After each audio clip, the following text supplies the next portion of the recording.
Que Dios te siga bendiciendo grandemente. Imana ibandanya kuguhezagira cyane missionnaire Miguel Bermudez Marine Y a todos los que nos están viendo. nabo bose muri ko muratubona biciye kuri satellite Amazonas cyangwa kuri internet. Hoy viernes 9 Uyu munsi kwa gatanu itariki 9 z'ukwicumi uyu mwaka w'2022.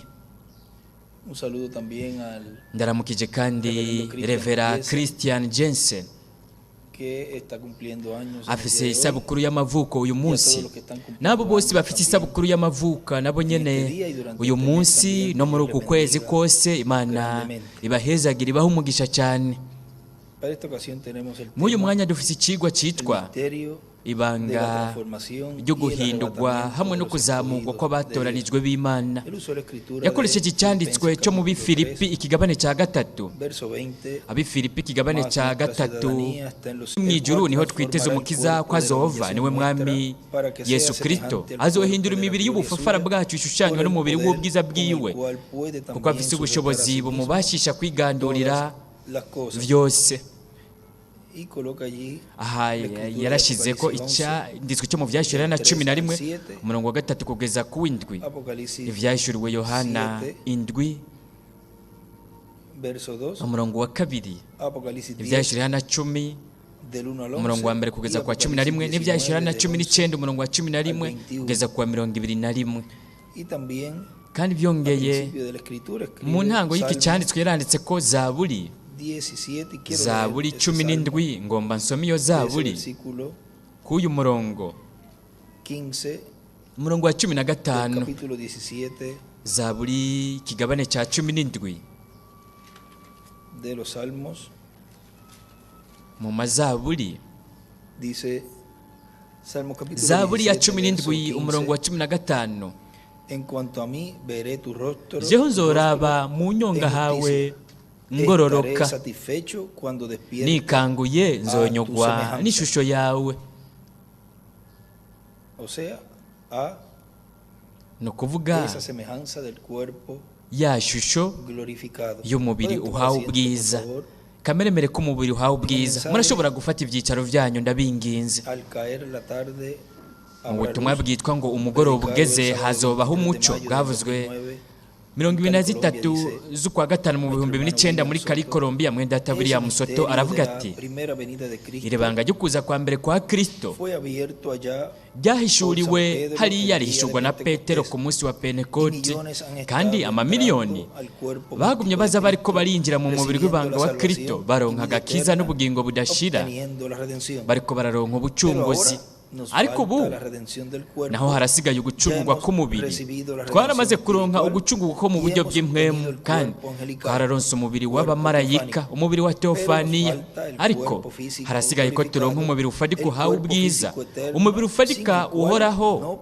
Uwo tutawuronse ntitwoshobora kujya mu izamurwa, ntitwoshobora kujya mu mazimano y'ubukwe bw'umwagazi w'intama. Kandi ku kwizera kw'izamurwa turabwirwa mu gitabo cy'ibimatanijwe ku rupapuro rw'104.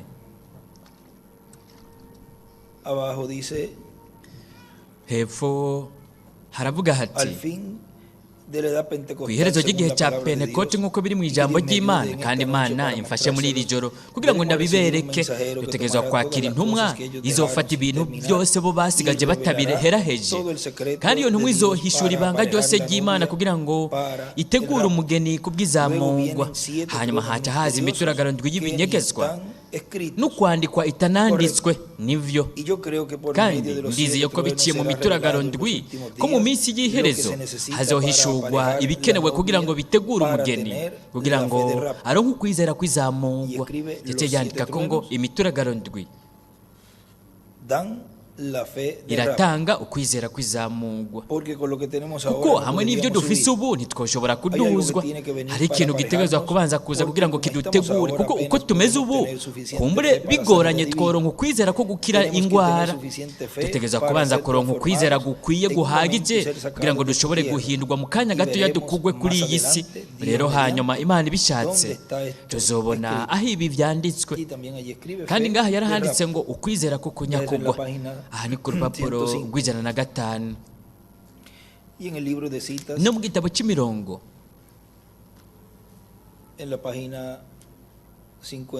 ku rupapuro rwa 54.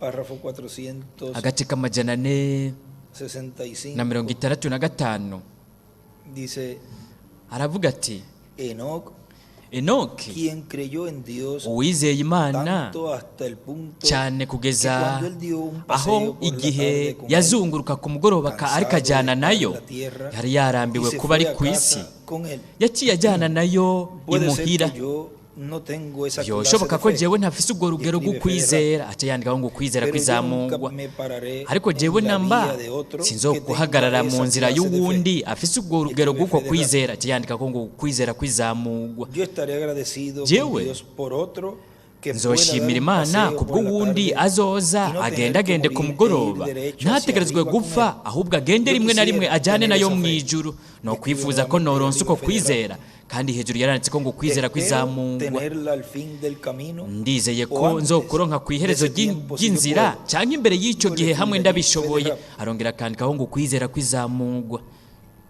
y escribe kandi yaranditse la ko ngo tenía Enoc. enoke yari agufise Arriba había escrito ahí hejuru yari donde yanditse dice yari el lado yanditse la ko tenía ngaha Enoc. ahavuga ngo ku ruhande ngo yari Ahí agufise se ve que enoke biboneka ko yanditse ko ngo La fe de rapto, pero ukwizera está kwizamugwa cortado. ariko biracyacutse byaracitse Dice, la gato tenía Enoc. aravuga ati yari agufise Y enoke también escribe kandi yaranditse ko Enoc ngo enoke con fe de rapto. afise ukwizera ko kuzamugwa Y también escribe kandi la yaranditse parte ko mu gice haciendo referencia ku de gice donde aganisha él dice que no me aha avuga pararía ati sinzohahagarara jewe mu en nzira la vía de y'uwundi otro.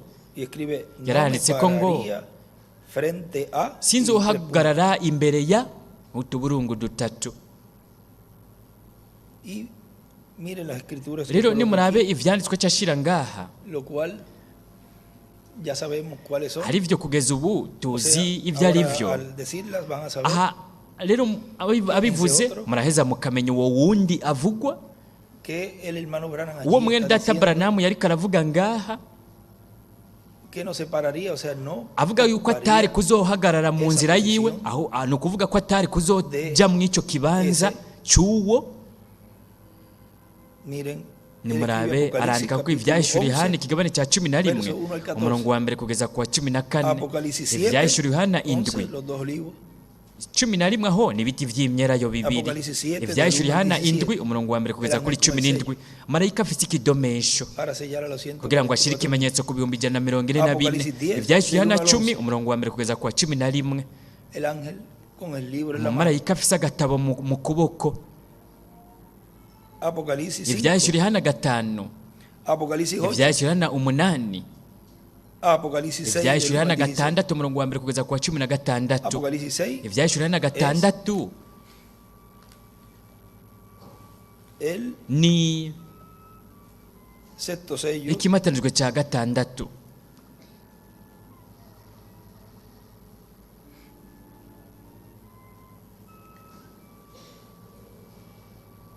Y él escribe del 1 al yaranditse ko 16. kuva ku murongo wa mbere kugeza ku wa 16 ni ukuvuga Sería ahí todo ese capítulo de la cyo apertura ni de los sellos. ikigabane cyose cy'ukugurwa Pero kw'ibimatanijwe ariko aho kandi Incluye también aho ahí el harimwo kandi ngaho sexto sello. ikimatanijwe cya 6 Vean todas esas escrituras murabona ibi vyanditswe byose al cual él, ivyo hace we referencia. yariko araganisha ko en esa pequeña porción, muri aka gace gato Toda la revelación cyane que nos está dando muri abo él guhishurirwa kose we ariko araduha meditando ngaha en sus hogares, pueden hanyuma muraza kubizirikana ko repasar mu ngo todos zanyu estos escritos y musubiremo las ibi vyanditswe n'iyi Nos da un mirongo cuadro claro ivyo rero biraduha ishusho igaragara iboneka neza El yerekana escogido de Dios. ivyo uwatoranijwe Así w'Imana como nk'uko tenía la vyagenze verdad, kuri Enoki yari afise ukwizera todo el escogido de kwizamurwa Dios, uwatoranijwe él w'Imana wese va a caminar amwakira nawe en esos últimos días. en muri este iyi planeta minsi Tierra, ya nyuma kuri uyu mubumbe con Dios, w'isi uwatoranijwe en su azogendana programa, n'Imana mu mugambi iba a ser wayo adoptado. kandi tipo azozamurwa perfecto, cyabaye los que van a ikigereranyo ser de gitunganye cy'ibyari kuzoba mu rapto. Y eso izamurwa lo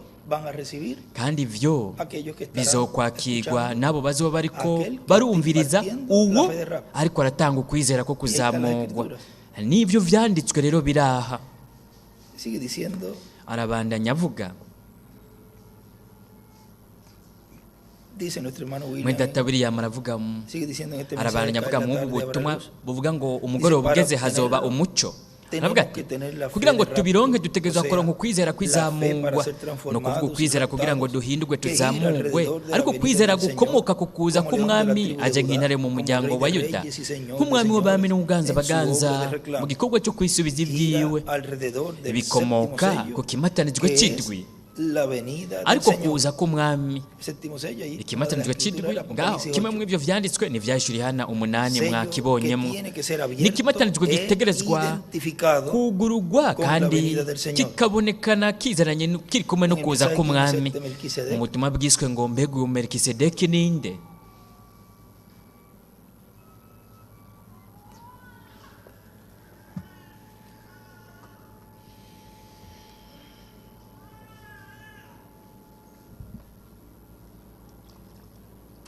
Página 36 ku rupapuro rwa 36 nos dice aratubwira, el reverendo Revera William Branham aratubwira ati ese Melquisedec uyo Melikisedeki yaje mu mubiri, arandika ko ngo Melikisedeki bingana Elohimu, se presentó en un cuerpo humano, yarigaragaje ari mu mubiri w'umuntu, hanyuma naho yarigize umubiri. Y ahora esta noche ubu naho mw'iri joro we uko yari ari ejo niko ari uyu munsi n'ibihe byose. Mbega ibyo murabyizeye mwebwe? Yaranditse ko ngo mu mubiri. Mbega uyo Melikisedeki none ninde? Uwo uko yari ari ejo ariko ari atigeze agira se, atigeze agira nyina, atagize itanguriro ry'iminsi n'iherezo ry'ubuzima, we yarahuye na Aburahamu. None n'uruhe rugero rw'ikimenyetso yerekanye? Igihe rero yambara umubiri, we yaravuze ko byari kuzokwisubiramo ku yindi nshuro imbere gato y'igihe cy'iherezo. Mbega ibyo mwe murabyizeye? Je ndabyizeye. Reka dusenge. Mana mukundwa, ndizeye ibyanditswe ko wavuze kuko wari ureje ari kuri uyu munsi n'ibihe byose, bivuye ku mutima mu mutima wanje. Ndazi yuko hari ikintu kimirije kuba, sinoshobora kucyerekana neza. Ndatinya ko novuga ikintu icyo ari cyo cyose mwami, wewe urazi umutima w'umusavyi wawe. Yaciye yandika ko ngo Melikisedeki uyu munsi, kandi yaranditse ko ngo kumubona kumumenya uyu munsi Melikisedeki bingana Eliya na Mose.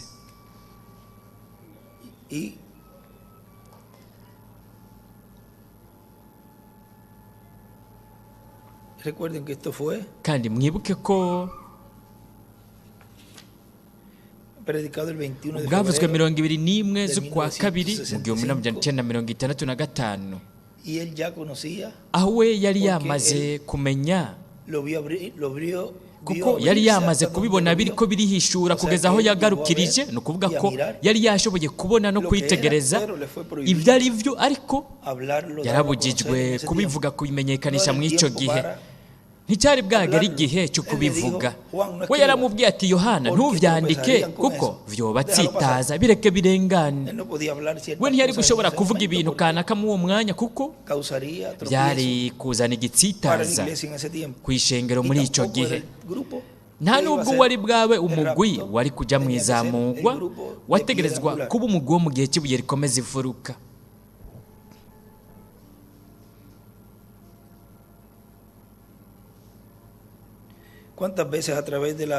Mbega ni kangahe mu bihe by'ishengero wewe iyo urungitse ibintu abantu bagiye barayoberwa kuvyakira, umuntu agoma ashimagiza Imana ibihe byose kubw'ivy'Imana yakoze, akavuga n'ibintu bikomeye Imana izokora, ariko ntamenye ivy'Imana iriko irakora. Uko niko vyamye bigenda mu bihe. Yaranditse ko ngo abantu barashemagiza Imana kubw'ibyo yakoze no kubw'ibyo izokora, ariko ntibamenye ivy'iriko irakora. Arabandanya avuga mu butumwa twari ko turasomamwo ati iryo nibanga ry'ikimatanijwe cy'indwi, ukuza k'umwami, kandi ukuza k'umwami gutegerezwa kumenyekana, ukuza kwa marayika w'isezerano muri icyo kimatanijwe cy'indwi, kandi uko kwerekanwa babyumvirije bikakirwa n'abantu bibaha ukwizera kubashoboza guhindurwa kw'imibiri yabo. Mbega ni iki kibaha ukwizera abantu kugira ngo umuntu aronke guhindurwa kw'imibiri yabo? Ni ukubona kumenya ikimatarijwe cy'indwi. Mu butumwa bwiswe ngo Kristo wenyine ubwiwe yerekanywe, ku rupapuro rw'9 Kristo wenyine ubwiwe yerekanywe canke abonetse. Muri ubu butumwa haravuga hati, rero ikigwa canje muri iki gisomwa cyo mw'iri joro ni Kristo ariyerekanye wenyine ubwiwe.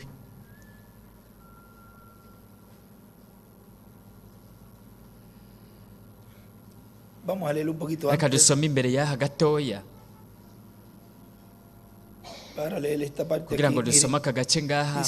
Aravuga ati, agace k'imbere y'aha kuri urupapuro nyene rw'9, rero ndagomba ko mwumviriza mu buryo bw'umwihariko igihe kirangiye, muba abantu bubashe cyane bishoboka mu gihe turiko turavuga, kuko mudatahuye amajambo dutegerezwa kuvuga muri buri joro, mwebwe rero mwoza ku gicaniro mutazi ivyo mujemwo murabitahura.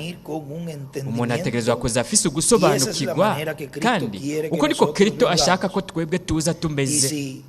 Kandi utuburungu dutatu: mutegerezwa kugira ukwizera mu byo muri ko murakora, bitagenze uko wewe wogenda utazi neza iyo uri kuraja.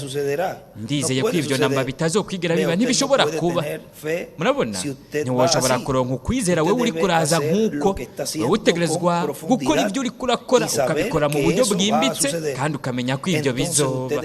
Aho rero wewe uri umuntu ariko aravuga ibintu nyavyo birashe, ivyo rero biraheza bikaba. Yaciye yandika ko ngo Petero yaribiye mu mazi, yaratakaje ukwizera ijambo rya Kristo. Ni ukuvuga mu ijambo ry'uwariko arashikiriza ngaho ukuza k'umwami. Rero mwibuke, ntimwibagire iki kigwa cyacu. Iki gisomwa ni uko Yesu Kristo ko yari areje ari uko ari ubu n'ibihe byose. Ikigwa canje muri iki gisomwa ni Kristo aramenyekanye wese mu runganwe rwose. Bibiliya iravuga ko we uko yari areje ari uko ari ubu n'ibihe byose. Turashaka kumenya ingene twebwe twari kuzomumenya, nimbe ari ngaha nk'uko yabayeho no mu kindi gihe cyose. Rero turifuza ko twomenya ingene we amenyekana hagati muri twebwe. Yaciye yandika ko ngo mbega ni gute ategerezwa kumenyekana uyu munsi wenyine. Icyo ni ikibazo yabagije, aca atanga n'inyishu ati, ariko arashitsa ijambo ryiwe ryasezeranywe. Ni ibiciye mu gushitsa ijambo ry'isezerano ku ishengero. Ni mu bihe by'ishengero ku rupapuro rw'187 na 88 na 89, aho aratubwira iryo jambo ry'isezerano ku mugeni. Kandi uyu munsi amenyekana biciye mu byo azoba ariko arashitsa mu masezerano Imana yahaye ishengero ryayo hagati mu ishengero mugeni ryo muri iki gihe cya nyuma. Uko rero no kuzana ukwizera ko kuzamurwa no gushitsa iyi ntambuko ya nyuma y'ugukwegwa kwa gatatu, aho Revera William Branham yeretswe ibintu byose byariko birabera mu iryo yerekwa. Icyo cyari gikorane kimwe muri byinshi byariko biraba bibera mu iyo minsi. Ni ukuvuga kwaho ahari nko mu gice gisozera cyangwa igice iyo ikintu gigeze ni mwisonga mu gasongero kwisonga ry'ikintu mu gikorwa cyose, niho hagaragara ibintu bikomeye cyane mu bintu byose byariko biragenda biba. Icyo kiba ari cyo gice ngirakamaro cyane, kuko murabona ko marayika yamujyanye neza mw'iyo ntambuko kugira ngo abone ibintu byose byari bimaze igihe biriko biraba mu mwanya kandi aho bo bururukiye mu kumba gatoya. Ni ukuvuga ngo cyari igice gisozera cy'ibyari bimaze igihe biriko biraba, hinjiye mu yindi ntambuko yo gushitswa ko gukwegwa kwa gatatu. Muri iyo ntambuko mw'uwo mwanya, izo ni intambuko ziriko zigenda zishitswa uko iminsi igenda irahera n'amezi, byose biriko bigenda bishitswa kandi biriko birashitswa urudome ku rundi. nta na kimwe kigeze kinanirwa mu byagumye biriko birabera mu gushitswa kw'iyerekwa ry'ihema. Byose bimeze neza cyane, biriko bigenda neza cyane, kandi aya ni amakuru meza ku ihanga ry'Imana ryose. Byose biriko bigenda bishingiye bihwanye n'umugambi w'Imana, biriko bigenda nk'uko umugambi w'Imana uri. Mwenda tabiri yamarabandanya avuga ngaha nk'ubu butumwa turiko turasomamo buvuga ngo umugoroba ugeze hazobaho umuco. Ati nicyo gituma mu bihe byarenganye, naho intumwa babaye abantu bejejwe, zashobora kuronka imigisha y'Imana, umugisha wo guhindurwa no kuzamurwa, ntibari gushobora kuwuronka. Kubera iki? Kuko bategetswe kubanza kuronka uguhishurwa kw'ikimatanijwe cy'indwi, uguhishurwa ko kuza kwa kabiri k'umwami, ukuza k'umwami ku ishengero ryiwe ku munsi w'iherezo, n'igikorwa umwami yari kuzoba ariko arakora kugira ngo gitange uko kwizera kandi gitange uko guhindurwa mu mibiri yacu, habe n'izuka ry'abapfiriye muri Kristo. Mu butumwa bwiswe ngo mbega tuzomugira gute Yesu yitwa Kristo, ku rupapuro rwa 45 haratubwira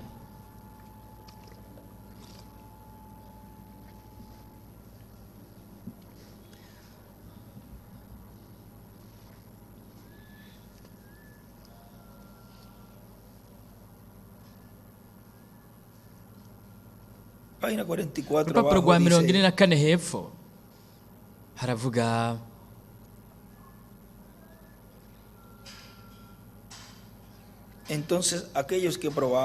rero abapimye uwundi mugambi wa Pilato igihe yamukaraba akamurungika ku wundi muntu utuburugu dutatu, Pilato yaravuze ati murazi ikintu kimwe, jewe ngira ndamukarabe mu maboko yanje, nkoresheje aya mazi ngira ndamukarabe mu maboko yanje.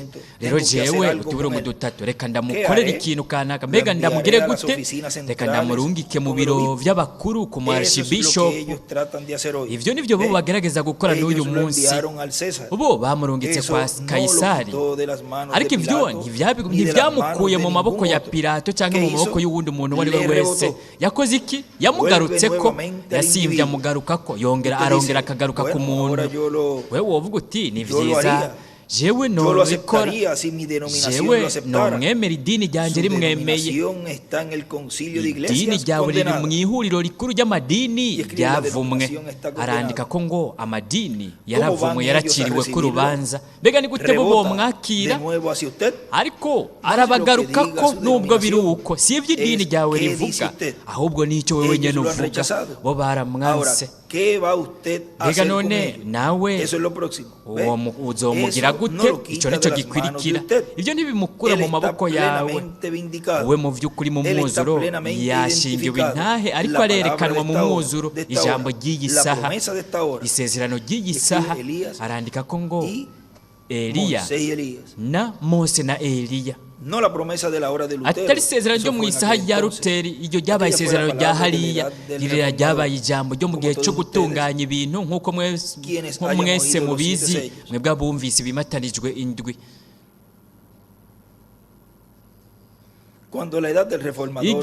Igihe cyo gusubiza mu buryo ibintu, haje igikoko gisa no mu maso n'umuntu, aranaho hari igikoko gisa n'amaso y'inkukuma, agahinyuza k'uyu munsi. Ninde yohava avuga ko ritari ijambo rihumekewe ry'Imana igihe Imana yabyigisha ngaho ikaturungika muri Arizona? Mbere n'ubushakashatsi n'ibindi bintu byose byaragaragaje ko ari uko iki gitabo kugeza ubu kizinguruye. Nibyo turindiriye gusa ko ikimatanijwe cy'indwi cyerekanwa mu kuza kwa Kristo. Y él escribe el séptimo sello, es yaranditse igual, ko ngo la ikimatanijwe venida cy'indwi del Señor. bingana kuza k'umwami.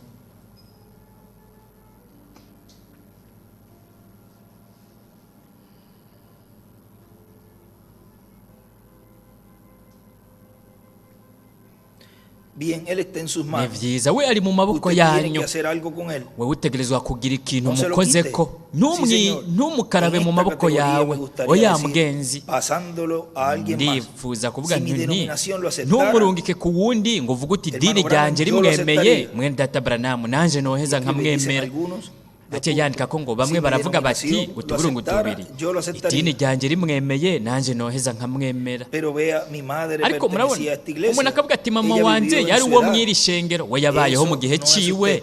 uwo Es si usted wewe, ahora. ahubwo ubu Mire ni wewe. de lo que ella tuvo que salir Raba para hacer ibyo we lo que yategerejwe ella fue. kuvamwo kugira ngo abe icyo Que yabaye wewe respecto a hariya. usted, Mbega gute ku bijyanye Mire, nawe Bien, mire, usted ni dice, mi byiza. madre fue una Wewe wovuga pentecostal. uti Ella lo mama hizo yabaye hasta que salió de la umupenekoti, organización. we yarabikoze kugeza Pero aho yo estoy bari bavuye tratando mu de hablar idini, con ariko usted ubu ahora. ndiko ndagerageza ¿Qué de kuvugana usted? nawe mw'uyu ¿Ve? mwanya. Gute En kuri esta wowe nawe? categoría encontramos muchos de Mw'uwo los mugwi educados. niho hari Ahora, benshi yo mu sé bantu que bize voy a herir cyane. sentimientos Ndazi aquí, yuko mpava pero mbabaza yo no abantu lo hago ngaha, ariko intencionalmente. sindabikoze ari Si byo lo hago, naringamije. entonces yo debería Hamwe estar en el altar ndabikoze ari byo arrepintiéndome. naringamije, Yo estoy noja ku diciendo gicaniro esto en nkihana. amor Ibi divino. ndiko ndabivuga mu rukundo Todo rw'Imana. eso, recuerden que Kandi ibi byose mwibuke, un reflejo mwibuke hariya cyari igitutu del cyangwa tiempo ikigereranyo cy'ibintu ku iherezo estaría ry'igihe ocurriendo byari kuzoba en biriko nuestro tiempo, birabera muri iki gihe cyacu. lo cual se recorre también Aha naho nyine las haba siguientes uguca etapas. mu ntambuko ndwi.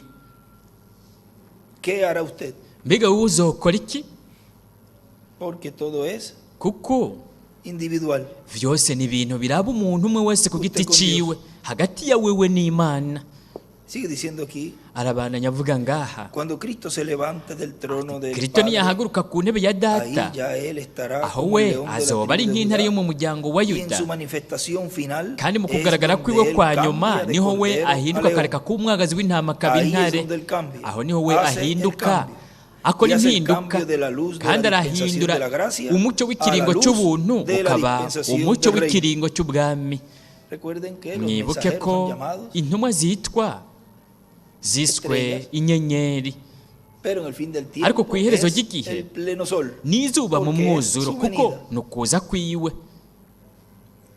Ahí es donde, o sea, Aho y estrellas ni ukuvuga significan inyenyeri mensajeros. zisigura intumwa. Ahí es donde hace Aho el niho cambio. akorera Y impinduka, ahí es donde vendrá aho también niho el kandi cambio para la hazoza iglesia del n'impinduka Señor ku ishengero Jesucristo. ry'umwami Yesu Y Kristo. luego, para Hanyuma tornarse al pueblo hebreo, kugira que ngo dirá, ahindukirire ku "Este ihanga es el que ry'Abaheburayo nosotros aribo bazovuga bati estamos uyu esperando". niwe twebwe twari turindiriye. Y más adelantito de este mismo Imbere mensaje, mw'ubu butumwa nyene dice nuestro aravuga, hermano William, mwenda "Ahora, William aravuga muchas ati personas rero piensan, abantu benshi dicen, bibaza va a haber baravuga un bati recogimiento de la hazobaho novia, kwegeranywa la k'umugeni, novia va a ser recogida umugeni y todas estas cosas. azokwegeranywa n'ibindi Pero vamos a bintu ver si byose. se los puedo Ariko tener aquí. reka turabe ko noba También la ndabifise edad de la ngaha, piedra angular n'igihe es cy'ibuye rikomeza llamada imfuruka la edad de nacyo la novia. cyitwa igihe cy'umugeni. Esto lo encuentra en la página Ivyo murabibona ku 170, rupapuro rw'ijana na párrafo 70 agace 15, ka 15 19. Vamos a 19. leer allí, Reka tuhasome ngaho en la página 170. urupapuro un rw'ijana na momentito. 70 tuhasoma akanya gatoya.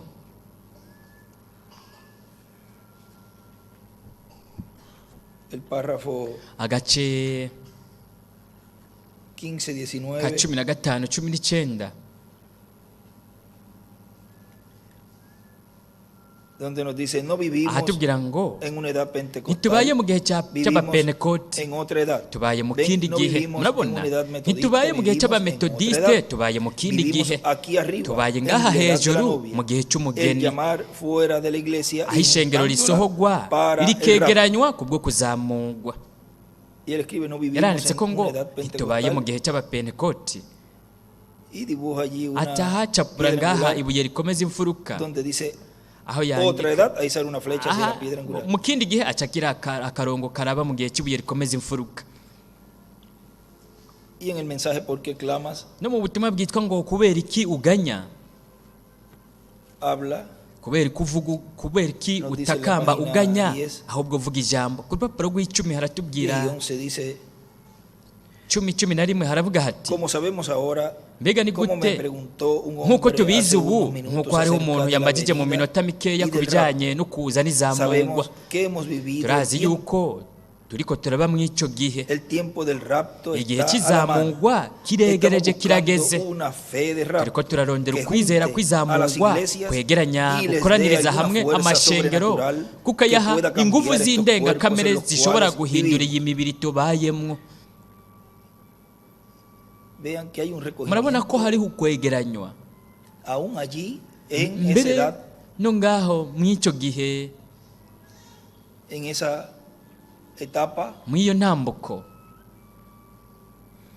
hariho no kwegeranywa kubera Vemos un ngaho Dios que mw'iyo puede ntambuko levantar los muertos del turabona piso imana o del ishobora patio guhagurutsa y abapfuye traerlos a vida ikabavukura nuevamente hasi y ikongera presentarlos kubaha ante ubuzima nosotros. ikabagaragaza imbere yacu Cuando vemos un Dios que iyo puede tubonye imana ishobora coger un cáncer, gukiza que se come un kansere hombre y lo yamaze convierte kurya en umuntu un espectro, ikamuhindura y lo levanta, umuntu lo ateye convierte en un ubwoba hombre fuerte, ikamuhagurutsa ikamugira saludable y umuntu saludable. akomeye afise amagara Eso meza debe dar fe de rapto ivyo bitegereza a la gutanga gente. ukwizera kwizamurwa ku bantu Cuando esa luz uwo mucyo alumbre desde el niwaboneshereza mu ijuru describe la segunda arandika ko venida ngo ukuza kwa abierta kabiri en la edad celestial kugurukiye mu gihe cyo mu ijuru y la trompeta suene, n'inzambi ikavuga o sea, la segunda ni venida ukuvuga abierta ukuza es kwa kabiri el kugurutse conocimiento ni de lo que ubumenyi es la segunda venida bw'icyo ari del cyo Señor. ukuza kwa kabiri La k'umwami revelación del uguhishurwa misterio de su segunda kw'ibanga venida. ry'ukuza kwe kwa kabiri Y la trompeta suene, n'inzamba el nayo cuerpo de ikavuga Cristo será juntado, umubiri wa kristo uzokwegeranywa en n'ingoga un na momento n'ingoga será cambiado mu kanya y gato llevado al cielo. uzohindurwa ujyanwe mu ijuru y escribe cuando la luz yaranditse ko alumbre, ngo umucyo niwabonesha Fe de rapto. ukwizera kwizamurwa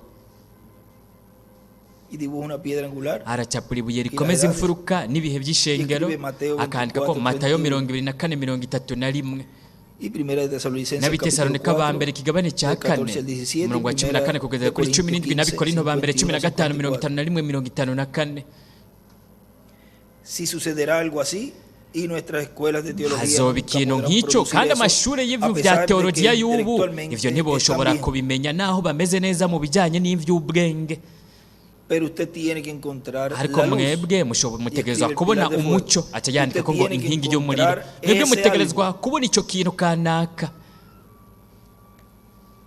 ¿Dónde fue que fue vista mbega ni hehe esa luz? habonekeye uwo mucyo ¿Qué dice? Ustedes ven esa luz. aho yavuze ati mwebwe murabona uwo mucyo ku ifoto igihe uwo mucyo wicapura Hacia el cuartito, warururutse ujya mu kumba gatoya que es el pilar de fuego, ariyo nkingi y'umuriro entrando al cuartito allí. iri kwirinjira mu posándose kumba allí, gatoya y entrando ikururukira allí. ngaho ikinjira Vean ngaho dónde murabona ahari esa luz, uwo mucyo ese pilar de fuego, iyo nkingi y'umuriro en una gran carpa ni mu catedral. ihema rinini katedrale Y al identificar kandi dónde está el pilar de fuego, habonetse ahari inkingi y'umuriro ahí estamos identificando aho las tuba turiko promesas, turabona isezerano Estamos amasezerano identificando turiko turabona todo lo que vamos a recibir. ibintu byose tugiye Porque kuronka en kuko el pilar de fuego mu está todo. nkingi y'umuriro hari byose harimo nuestra byose tierra prometida harimo del igihugu nuevo cyacu pueblo. cy'isezerano cy'umubiri Está mushasha la cena de la boda del harimo Cordero. amazimano y'ubukwe bw'umwagazi Está el milenio, w'intama está la harimo eternidad. ikimpombi harimo ibihe bidashira Está todo harimo allí. byose ngaho Que el que está allí kuko uri ngaho es nada más y nada menos si que Dios. kindi ni Creador de imana los cielos y de la umuremyi tierra. w'amajuru n'isi Por eso al identificar y nicyo gituma encontrarnos con esa luz, tubonye tukaba turi kumwe n'uwo Ahí. mucyo lo tenemos todo. aho dufise byose aha dufise byose Usted tiene que encontrar ese algo. wewe utegerezwa kubona icyo kintu kanaka acacapura ibuye rikomeza Las imfuruka edades. n'ibihe by'ishengero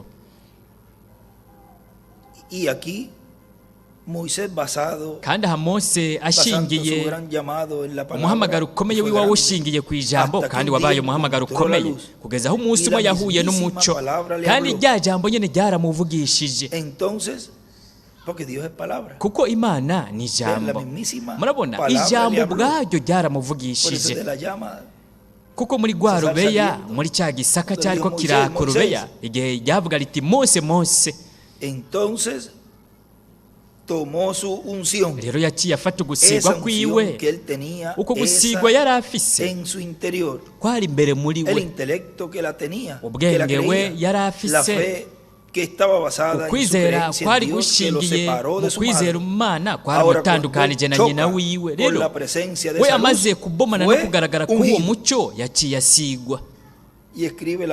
Yaranditse ko ngo ijambo ryaravugishije Mose, kandi yaranditse ko ngo inkoni ibingana ijambo rirema.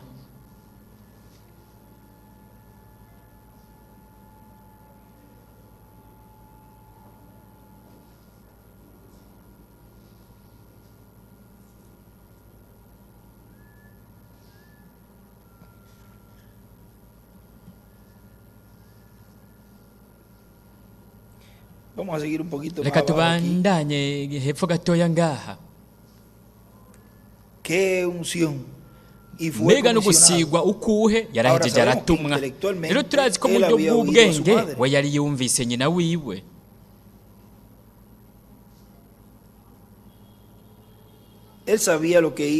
We yarazi ibigiye kuba, kandi yarazi ko ariko araba kuri uwo munsi.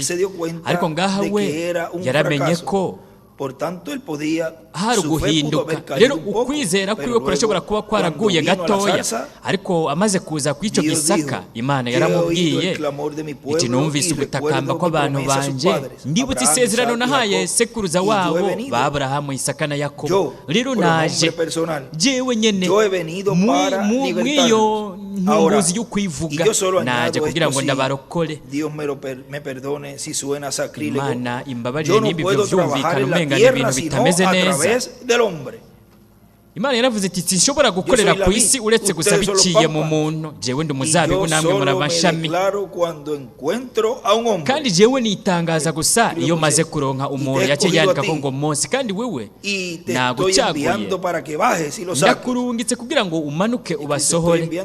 Yaranditse ko ngo Mose, murabona rero nzoba mu kanwa kawe, wewe akiriye inkoni yaciye yandika ko ngo ijambo.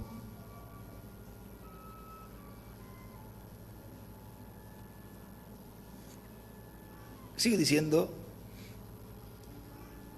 ahora nuestro hermano William el mensaje que mu butumwa twako turasomara abana avuga ati rero benshi baribaza ati mbega ni gute ishengero umugeni rizokwegeranywa.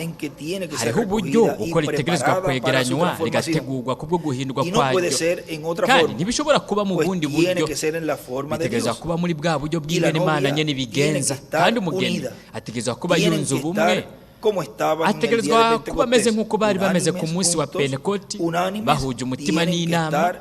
Bategerezwa kuba bahuje umutima n'inama mu gihe hariya byabereye mu cyumba cyo hejuru.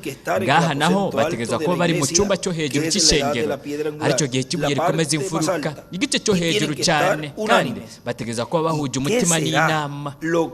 None niki kizobungisha umwe, kizobegeraniriza hamwe kikabashyira ngaho? Urupapuro rw'115 agace ka 10:22 haravuga hati mu minsi y'iherezo nk'uko twabibwiwe, nk'uko byagenze mu minsi y'i Sodoma, umugeni azokungishwa ubumwe n'ijambo ry'Imana rigaragariye mu mubiri. Hinge turabe ngaha, reka turabe ngaha mu gitabo cy'imirongo, aka gace kari ngaha la 10:22 10:22, donde él escribe en aho we yanditse esa cita la novia, kuri uyu murongo yaranditse ko ngo umugeni azokungishwa ubumwe n'ijambo ryambaye umubiri.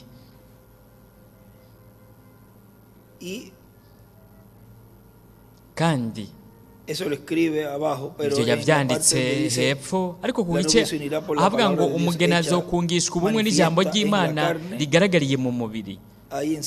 Aho hejuru y'uwo murongo yanditse ko ngo ryambaye umubiri mu muvugishwa.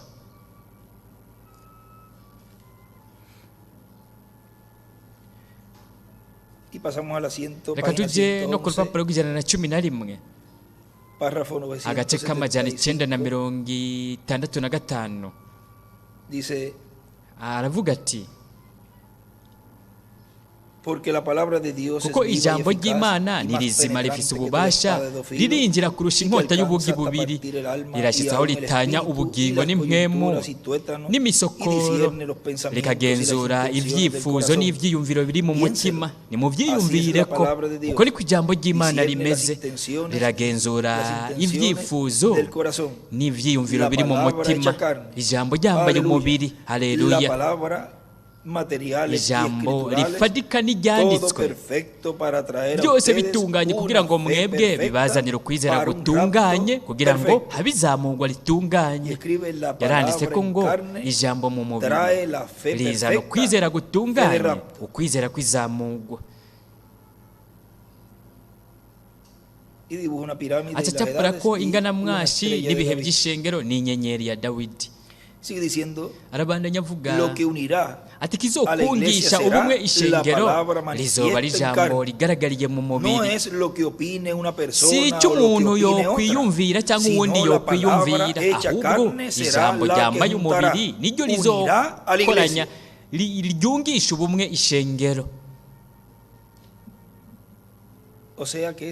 Ni ukuvuga ko nimba ari ijambo ryambaye umubiri rizokungisha ubumwe, ryungisha ubumwe ishengero, rero hategerezwa kubaho kugaragara kw'Imana igaragariye mu mubiri kugira ngo hakorwe icyo gikorwa. Kuko uko twari tumeze haheze imyaka 3 cyangwa imyaka 2 cyangwa umwaka umwe,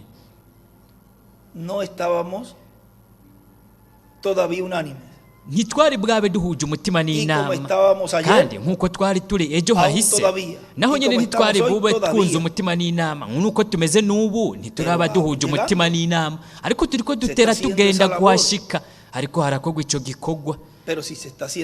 Ariko nimba hariko harakorwa icyo gikorwa, bitegerezwa kubera muko kugaragara mu mubiri, ntivyoshobora kuba mu bundi buryo.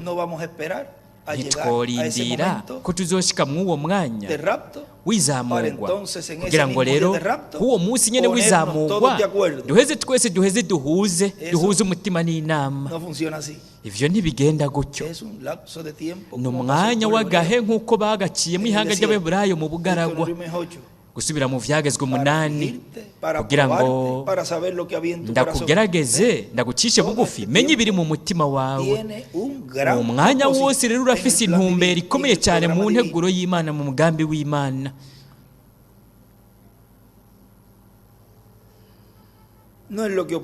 Si ibintu umuntu yokwiyumvira cyangwa uwundi yokwiyumvira, ahubwo ijambo ryambaye umubiri niryo rizokoranyiriza hamwe ryungisha ubumwe ishengero. Kandi murashobora kubona no mu bindi bibanza ayandi amakuru ajyanye n'ibizoba biriko birabera muri iki gihe cya nyuma. Aha rero cyavuga 10:26 mu gitabo cy'imirongo ku rupapuro rw'116. Ati igitabo kugeza ubu kirazinguruye. Ivyo nivyo turindiriye gusika imatanijwe c'indwi kugira ngo kiboneke hamwe no kuza kwa Kristo. Reka turabe ngaha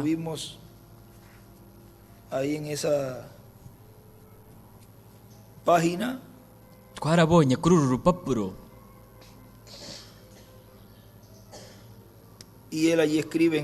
We ngaha yaranditse ko kwaka gace, yaranditse ko ngo ikimatanijwe c'indwi, yaranditse ko ikimatanijwe c'indwi bingana ukuza k'umwami, utuburungu 2, Eliya na Mose.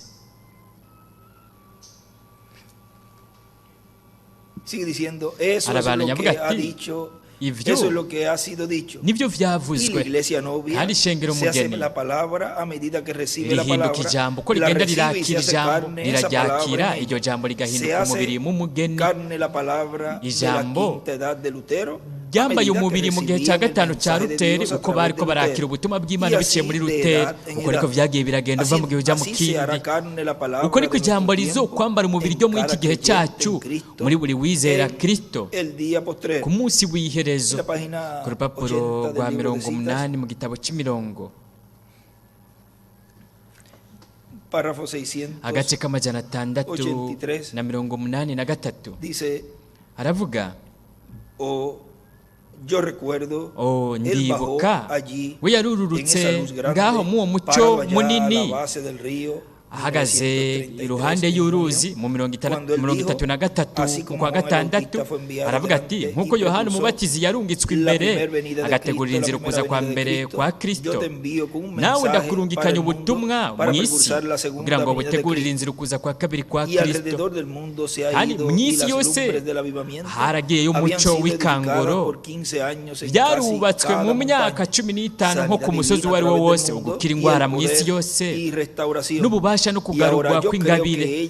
Rero ndizeye ko byiteguriye kwakirwa gusozera kwa nyuma. Acyandikaho ngo Eliya wa gatanu hariya kugira ngo bizane imbere ukwizera kuzozamura ishengero mu bwiza. Ryo rero riruhukiye mu butumwa, atagira akarongo k'umwami kagana mu ibuye rikomeza imfuruka n'ibihe by'ishengero, akandika ko ngo ukwizera kwizamurwa bingana mu gusozera kwa nyuma, mu musozo wa nyuma.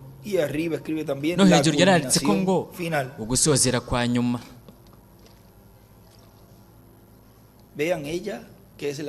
Murabona we ari we mugeni yiteguriye gufata uko gusozera kwa nyuma.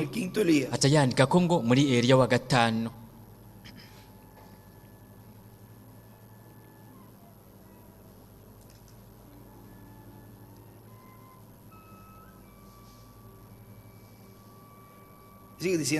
Arabanya avuga ati kandi kuri iri jambo niho hazohindukira ukuri guhindurwa cyangwa guhabwa ubwiza ku bizera Kristo bariho ari bazima no ku bapfuye ku ijambo bo bakiriye mu gihe cyabo.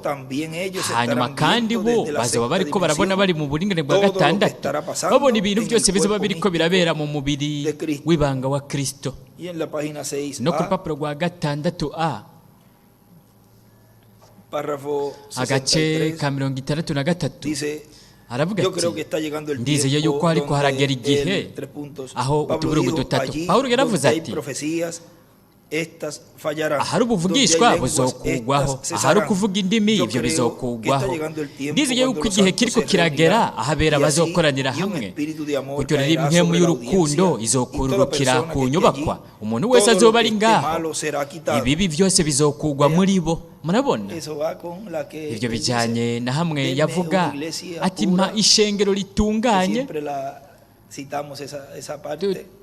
Kenshi turavuga ako gace aho yavuze ati aho icyaha kitazokongera kuba kikihinjira, ni ukuvuga ko byose biriko birakugwaho kugira ngo iyo nsinzi ikomeye mu rukundo rw'Imana iheze ihinduke ukuri vuba hagati mu ishengero.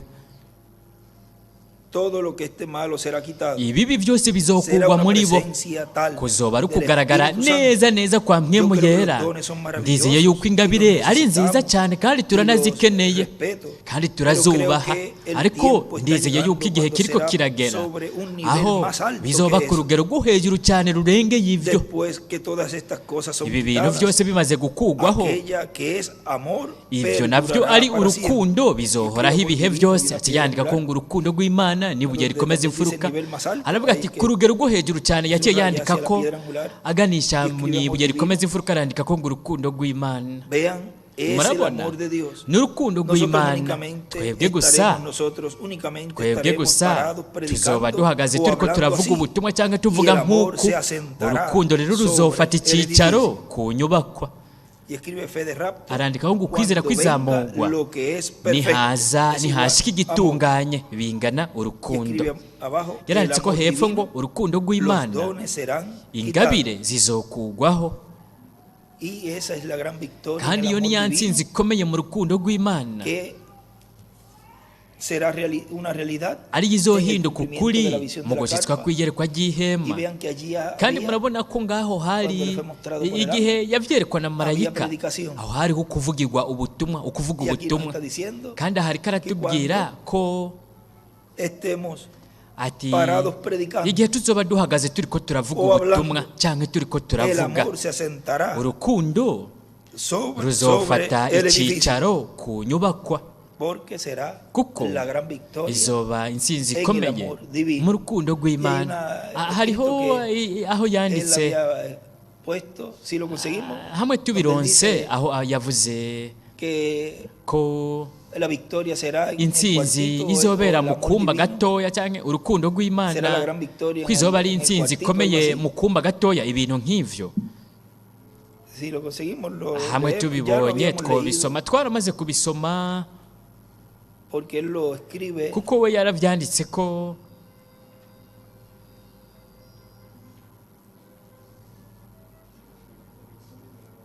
Deja ver esa.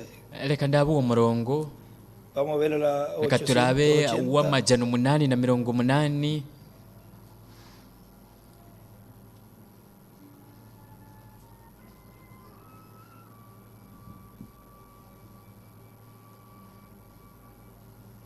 Y esto será conocido por la iglesia kandi de hoy ivyo bizomenywa n'ishengero ry'uyu munsi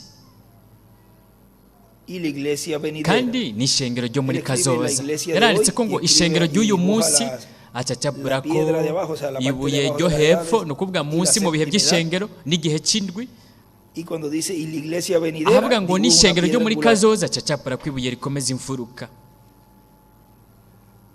Si Dios empuja a un hombre Imana por un isunitse tubo y él no se umuntu mueve ikoresheje hasta que Dios le nk'igiti dice, es que no hay ntagende fe kugeza conectada Imana en él. imubwiye, ni kubera ko Es Dios atakwizera kuba empujándote guhwanye a nawe, algo. kuba gufatanye nawe. Ni Imana iba iriko Hasta iramusunikira mu golpear, que kintu dice allí, kugeza hasta hariya golpear havuze ngo esa kugeza última culminación, bafashe uko gusozera kwa nyuma, como lo hizo Moisés allí nk'uko byagenze kuri Mose hariya cuando se le apareció la igihe zarza yamwiyerekera mu gisaka ardiendo. cyaka El pilar de umuriro, fuego. inkingi y'umuriro Es Dios ikamwiyereka. empujándote Ni a algo Imana iba iriko iragusunikira ku y levanta tu kintu ministerio a un lugar igahagurutsa donde nadie ubukozi puede bwawe hablar mu kibanza una aho palabra ata en muntu contra ashobora de kuvuga él. ijambo na rimwe Pero de ngo aquí en ayigwanye, adelante, kuva ngaho Déjame ukabandanya. hablarte primero con el nombre del Ndeka Señor ndababwira antes ubwa que mbere mu oigas, izina porque tengo ry'umwami que ir imbere por y'uko fe. mwumva kuko ntegezwa Y escribe kugenda mu con el nombre kwizera, del Señor. atayandika ko ngo hamwe Tengo n'izina que hacerlo ry'umwami. por fe, Ntegezwa kubikora aunque kubwo yo creo que kwizera, esté bien o mal. naho ni O nobe lo que nizeye sea, ko ari vyiza yo canke escojo lo bibi canke mejor ibyo ari byo y luego byose, lo hago. mpitamo Y vyiza hama probablemente nkabikora. si esto mismo Kandi es birashoboka una ko tremenda cosa que ibyo vendrá nyene a bibi acontecer ikintu y gikomeye cyane acontecerá kizoba, una tremenda victoria kandi del hazoba amor intsinzi divino. ikomeye mu rukundo Y este es el rw'Imana, verbo antes kandi del ryo adverbio. nirivuga Este imbere es el amor y'indongozi divino que es y'irivuga, Dios ni en urukundo ustedes. rw'Imana ari rwo Y se Mana, necesita kandi el amor de Dios hakenerwa que urukundo saque fuera rw'Imana al frente kugira ngo de la línea y lo ponga rubasohore en imbere la brecha y'umurongo, rubashire por la gente. mu gihengeri Y escribe una piedra angular, abantu, escribe aca yandika amor. ibuye rikomeza imfuruka akandika ko ngo urukundo. Pero todavía aquí no es el lugar Ariko donde él ngaha si escribe cyo kibanza aho yanditse la victoria en el ati intsinzi amor en el cuartito, del amor divino en el mu cuartito. kumba, Pero luego lo podemos conseguir ariko para hanyuma otra twoshobora kuzobirondera ocasión porque fue un mu wundi escrito de mwanya, él. kuko ni ibintu we yanditse wenyene. Mira a ver si hay donde dice una gran Nimurabe porción ko del cielo hoba ari espera. ahantu havuga ngo Creo que en ese hari umugabane ukomeye extracto puede ukurindiriye ser que uva esté. mu ijuru, vyoshoboka ko yoba yavyanditse kwa kuwo murongo nyene, Que has cogido has tomado ahavuga ngo wafashe wahisemwo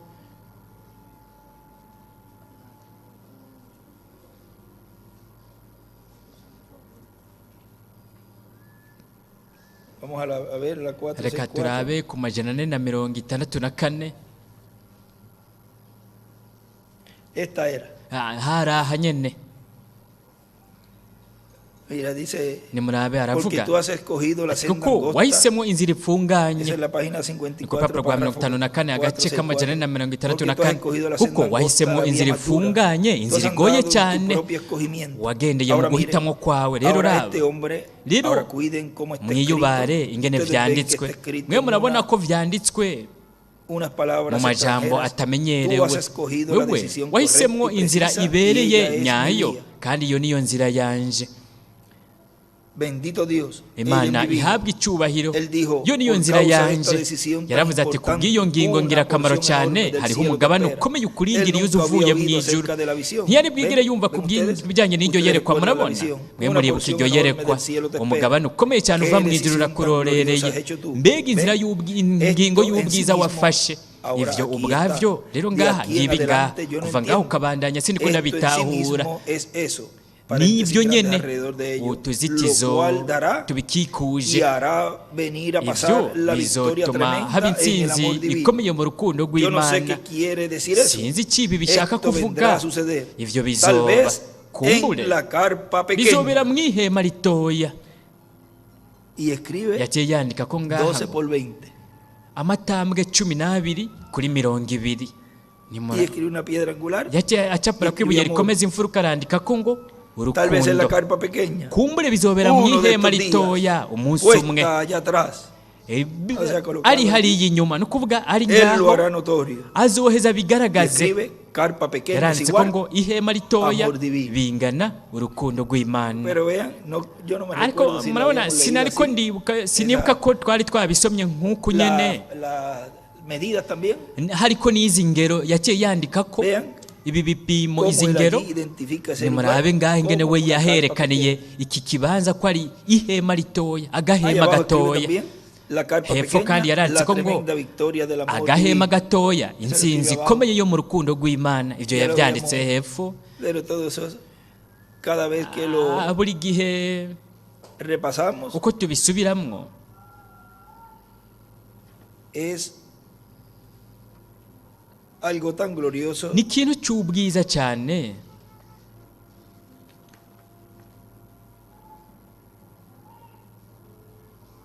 lo que Dios nos está dando en este ivyo tiempo Imana y iriko verlo iraduhera y muri iki vivir gihe tukabibona en el tukabibamwo, tiempo, en parte tukaba turiko turaba muri iki gihe tukaba igice de toda cyavyo, esa escritura igice siendo cy'ibi cumplida, vyanditswe byose biriko materializada, birashyitswa vivificada, bihinduka ukuri siendo bihabwa cumplida ubuzima, en medio nuestro. biriko birashyikizwa hagati No hay muri palabra para twebwe. agradecerle a Nta Dios. majambo ariho twokoresha ngo Seres dushimire humanos, Imana kuba mu biremwa de todas abantu las edades, benshi todos los cyane bo mu tiempos, bihe byose que nosotros by'ishengero mu bihe estemos byose, palpando twebwe lo tukaba que aún turiko el hermano turakorakora Branham ku bintu decía, na si yo mwene logro data mis Branamu tiempos yavuze y ati agarro, habuze gato ngo y no pudo. nzumburuke ndabicakire, Y ariko we nosotros ntibyashobotse. podemos verlo, Twebwe rero podemos turashobora palparlo, kubibona kubikorakora, podemos hasta ser parte turashobora de eso.